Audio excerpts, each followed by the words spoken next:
स्वागत स्वागत स्वागत है दोस्तों।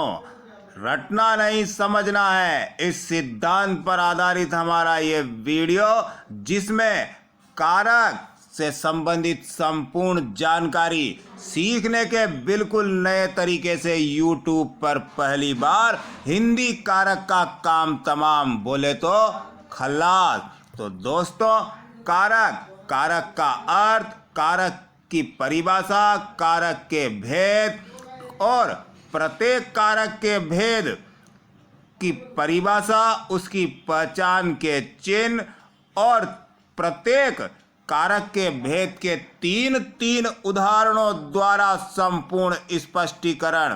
तो दोस्तों, वीडियो को पूरा देखें। कारक शॉर्ट ट्रिक देखिए। जो कारक हैं, इन कारकों के 8 भेद माने गए हैं। पहला, कर्ता कारक। कर्ता नाम से स्पष्ट है, काम करने वाला। तो जिस कारक के द्वारा काम करने वाले यानी कर्ता का बोध हो, वो होता है कर्ता कारक। दूसरा, कर्म कारक। कर्म पर क्रिया के फल का बोध, यानी जो क्रिया है, कार्य हो रहा है, उस काम का फल कर्म पर पड़े, ना कि कर्ता पर, और इसका जिन शब्दों से हमें बोध होता है वो होता है कर्म कारक। तीसरा, करण कारक। क्रिया के साधन का बोध, यानी कार्य जो किया जा रहा है वो किस साधन से संपादित हो रहा है, इसका हमें जो बोध कराता है वो है करण कारक। चौथा, संप्रदान कारक। जिसके लिए काम किया जाए, कार्य किसके लिए किया जा रहा है, जिसके लिए ये कार्य संपादित हो रहा है, इसका हमें बोध कराता है संप्रदान कारक। अपादान कारक। अलग होने का बोध, किसी से किसी का दूसरे से अलग होने का बोध जो हमें कराता है वो होता है अपादान कारक। संबंध कारक। संज्ञा सर्वनाम का वाक्य के अन्य शब्दों से संबंध का बोध कराने वाला संबंध कारक होता है। यानी वाक्य में जो संज्ञा सर्वनाम रूपी शब्द आए हैं, इन शब्दों का वाक्य में आए हुए अन्य शब्दों से संबंध बतलाए, वो संबंध कारक कहलाता है। अधिकरण कारक। क्रिया के समय स्थान का बोध कराने वाला कारक अधिकरण कारक होता है। और क्रिया किस समय पर संपादित हुई है, किस स्थान पर संपादित हो रही है, इसका बोध अधिकरण कारक से होता है। संबोधन कारक। बोलने या पुकारने के लिए संबोधन कारक का उपयोग होता है।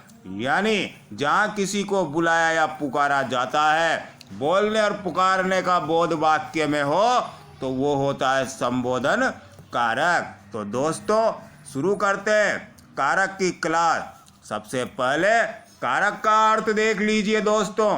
कारक यानी काम करने वाला।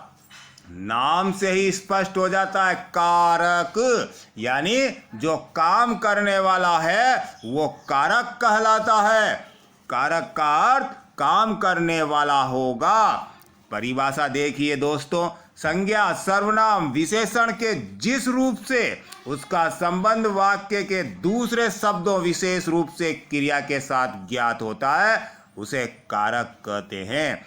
यानी वाक्य में आए हुए संज्ञा, सर्वनाम या विशेषण रूपी शब्दों का संबंध वाक्य में आए हुए दूसरे शब्दों विशेष रूप से क्रिया के साथ हमें ज्ञात होता है, उसे हम कारक कहते हैं। दूसरे रूप में कारक की परिभाषा देखिए। संज्ञा, सर्वनाम, विशेषण रूपी शब्दों का वाक्य के दूसरे शब्दों विशेष रूप से क्रिया के साथ संबंध ज्ञात होता है, संबंधों का बोध होता है, उसे हम कारक कहते हैं। यानी कारक काम करने वाला, काम यानी क्रिया। तो क्रिया से संबंध किसका, संज्ञा, सर्वनाम और विशेषण का ज्ञात हो, वो होगा कारक। बस इस चीज को आपको समझना है और कारक हमेशा हमेशा के लिए आपके गुलाम होंगे। कारक, हिंदी में कारक 8 माने गए हैं। कारक के भेद यानी हिंदी में कारकों की संख्या 8 है। पहला कर्ता कारक, दूसरा कर्म कारक, तीसरा करण कारक, चौथा संप्रदान कारक, पांचवा अपादान कारक, छठा संबंध कारक, सातवां अधिकरण कारक, आठवां संबोधन कारक। हम इन 8 कारकों का संपूर्ण अर्थ, परिभाषा, उदाहरण और पहचान के चिन्ह, विभक्ति चिन्हों के आधार पर अध्ययन करेंगे। सबसे पहले कर्ता कारक की परिभाषा देखिए दोस्तों। जिसके द्वारा कार्य करने वाले यानी कर्ता का बोध हो उसे कर्ता कारक कहते हैं। नाम से स्पष्ट है, कर्ता कारक। कर्ता यानी काम को करने वाला। कर्ता किसे कहते हैं दोस्तों? कर्ता जो कार्य को करता है वो कर्ता कहलाता है। तो वाक्य के अंतर्गत जो कार्य करने वाला यानी कर्ता है उसका हमें पता चलता है जिन शब्दों से उसका बोध कराने वाले को कर्ता कारक कहते हैं। और इस कर्ता कारक का विभक्ति चिन्ह, पहचान का चिन्ह कर्ता कारक वाक्य में है, इसका आपको पता कैसे चलेगा? उसमें ने जो कार्य को संपादित करने वाला है, जो करता है, उसका पता ने विभक्ति चिन्ह से चलेगा। उदाहरण देखिए, मोहन ने पुस्तक पढ़ी। मोहन वाक्य का कर्ता है और ने द्वारा कार्य को संपादित होने का हमें पता चल रहा है। कार्य पुस्तक पढ़ने का हुआ है तो मोहन ने पुस्तक पढ़ी। ने विभक्ति चिन्ह द्वारा हमें कर्ता द्वारा कार्य करने का बोध हुआ है। राम ने रावण को मारा। यहाँ राम के द्वारा कार्य किया गया है यानी राम वाक्य के कर्ता है। ने यानी राम ने ही कार्य किया है यानी क्रिया का संपादन राम के द्वारा मारने की क्रिया हुई है। तो इसका पता हमें ने कारक चिन्ह द्वारा चलता है। तो यहाँ कर्ता कारक है। मैंने लेख लिखा। लेख लिखने का कार्य मेरे द्वारा किया गया है तो मैंने यानी मेरे द्वारा हुआ है, इसका पता हमें ने कारक चिन्ह के द्वारा चलता है। लिखने का कार्य संपादित मेरे द्वारा हुआ और ये मैं वाक्य का कर्ता, इसका पता ने विभक्ति चिन्ह से और कार्य करने वाले कर्ता का हमें बोध कराए, वो होगा कर्ता कारक। कर्म कारक परिभाषा देखिए। जिस पर क्रिया का फल पड़े उसे सूचित करने वाले संज्ञा रूप को कर्म कारक कहते हैं। यानी क्रिया का फल यदि कर्म के ऊपर पड़ रहा है और इसका बोध हो रहा है, वहाँ होगा कर्म कारक। वाक्य के अंतर्गत क्रिया का फल यदि कर्म पे पड़ रहा है और आपको नजर आ रहा है तो आप टिक लगा दीजिए कर्म कारक पर। कर्म कारक के पहचान के चिन्ह विभक्ति चिन्ह को होगा।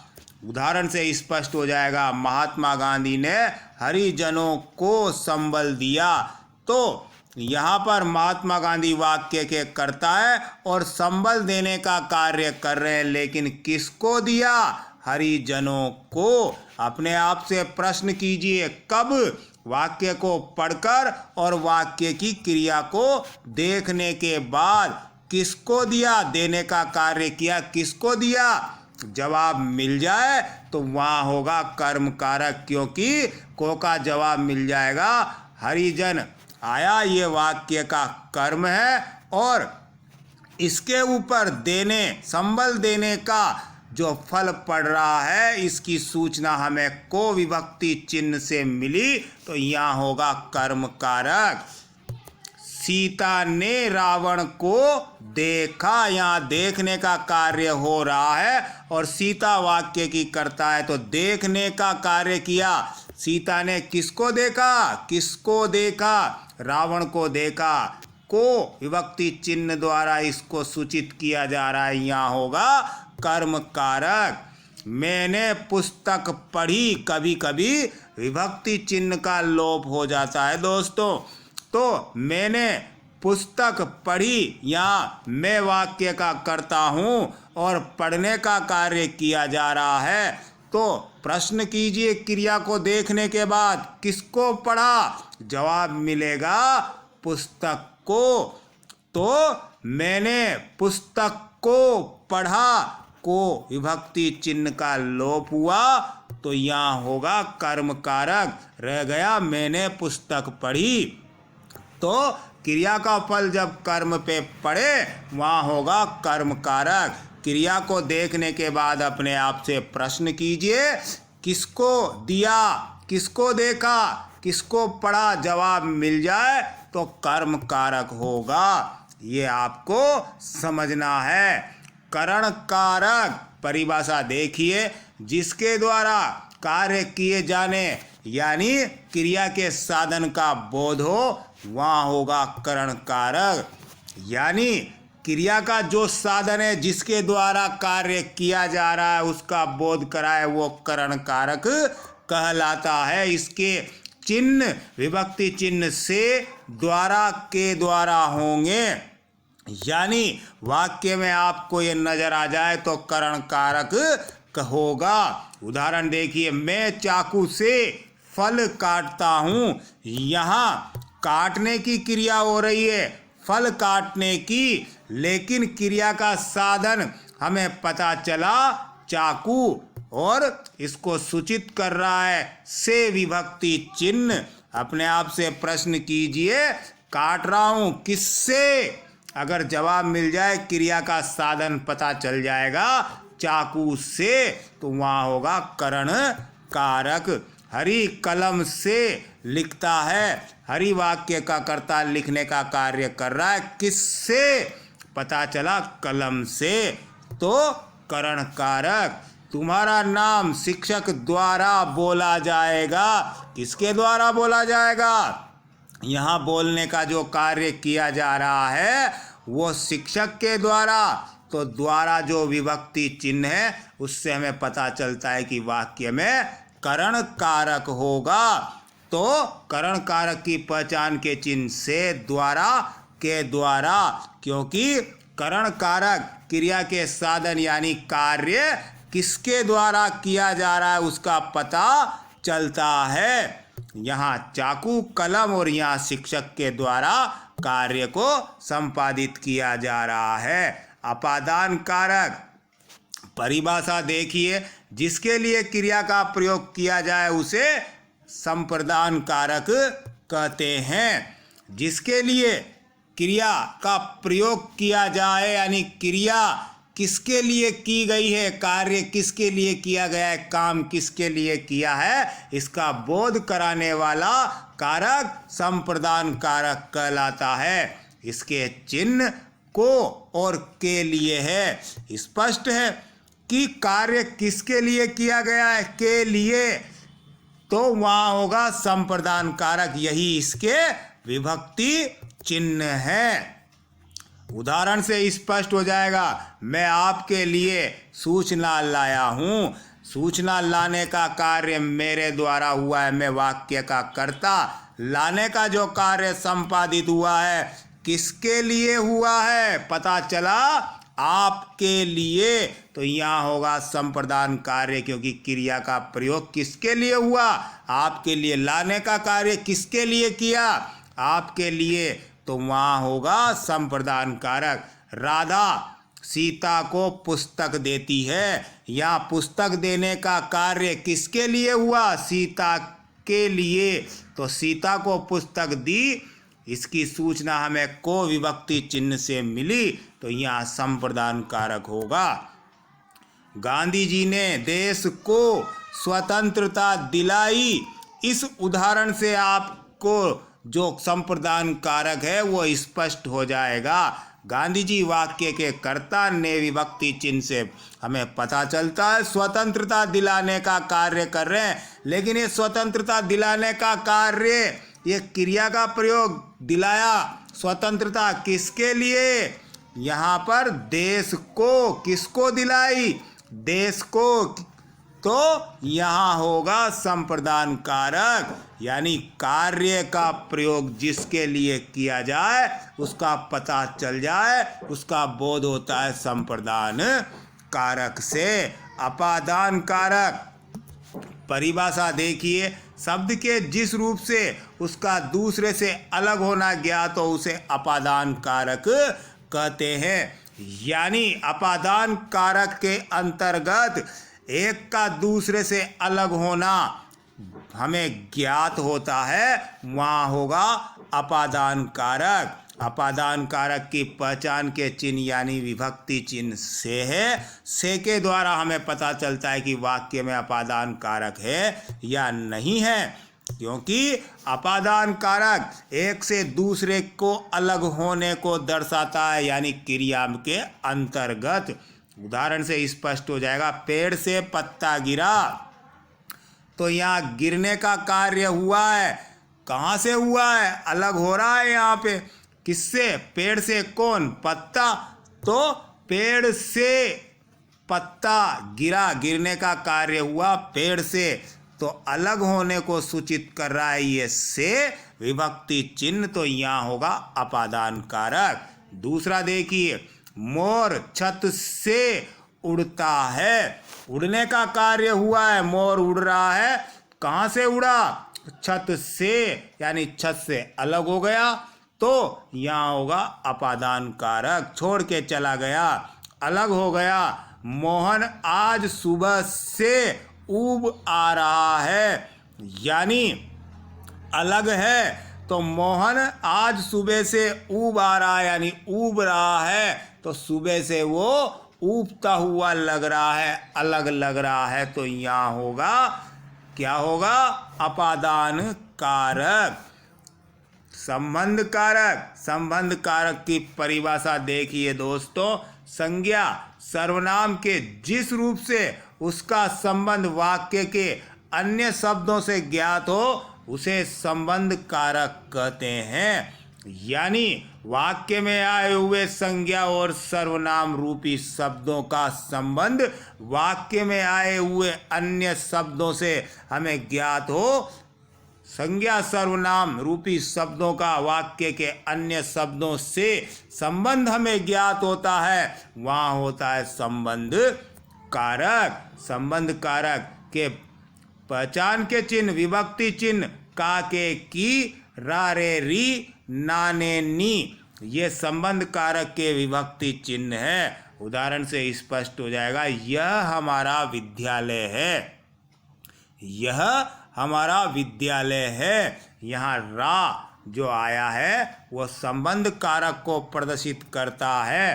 अपना घर, अपना घर कौन सा है, ना विभक्ति चिन्ह आया है। यह आपकी पुस्तक है, का, के, की आ जाए तो संबंध कारक, यानी यहाँ संबंध दिखाया जाता है विद्यालय का हमसे।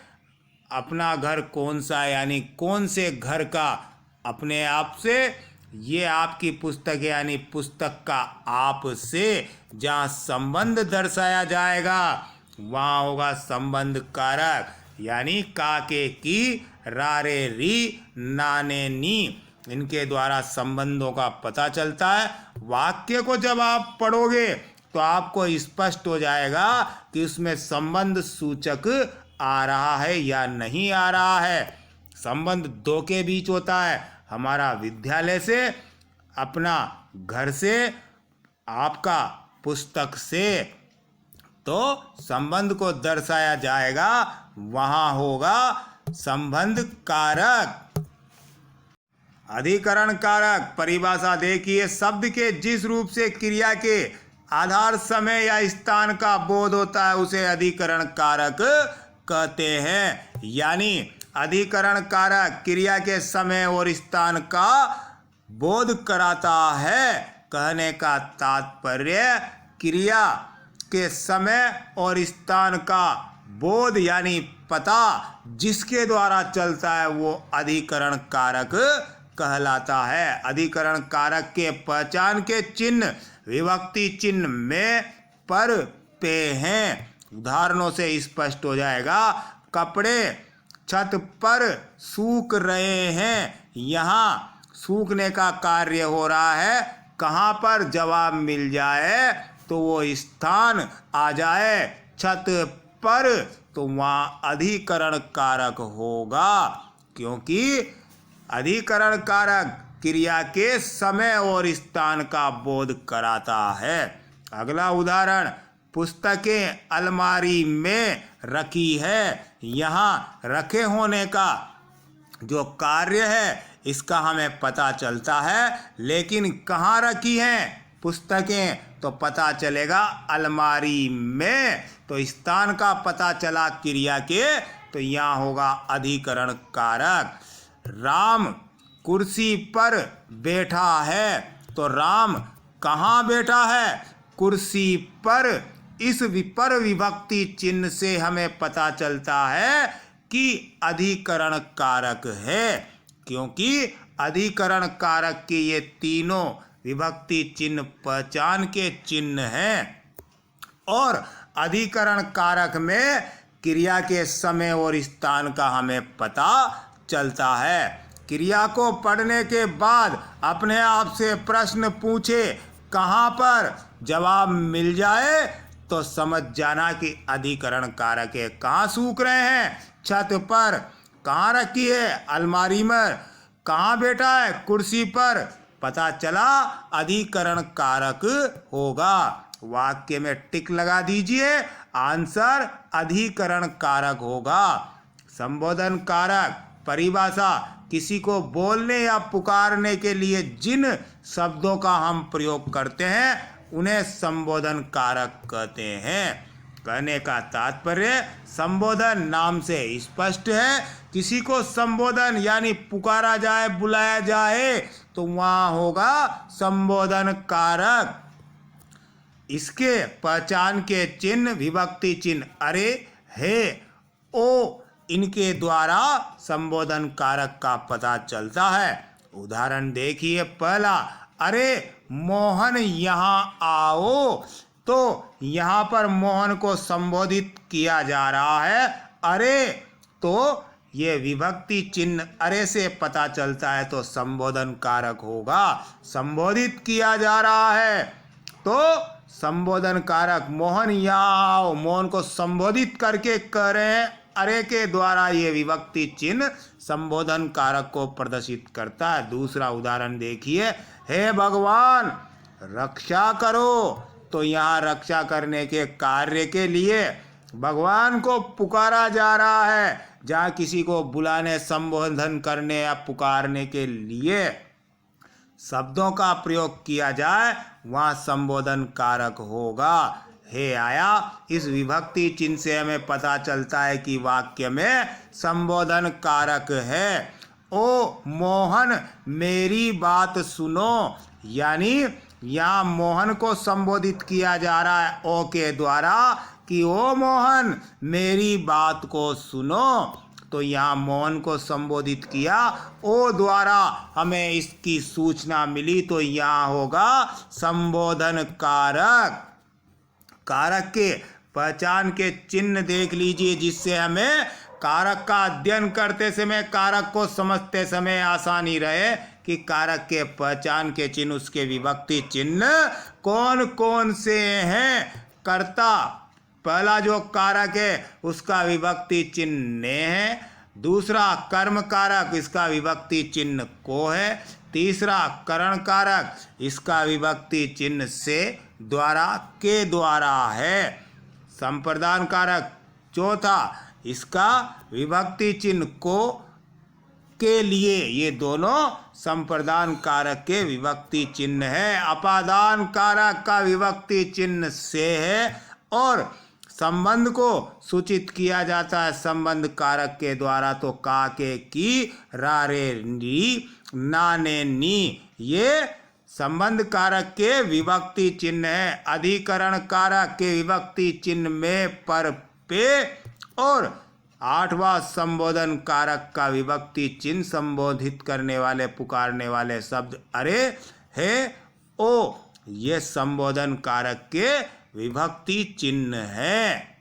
वीडियो कैसी लगी कमेंट में जरूर बताएं। वीडियो को ज़्यादा से ज़्यादा शेयर करें, लाइक करें और हमारे यूट्यूब चैनल हिंदी एकेडमी को सब्सक्राइब जरूर कीजिए दोस्तों, ताकि हम आपके लिए यूं ही अच्छी अच्छी वीडियो लेकर आते रहें। बेल आइकन को प्रेस कीजिए ताकि हमारी आने वाली वीडियो आपको मिलती रहे। जय हिंद, वंदे मातरम।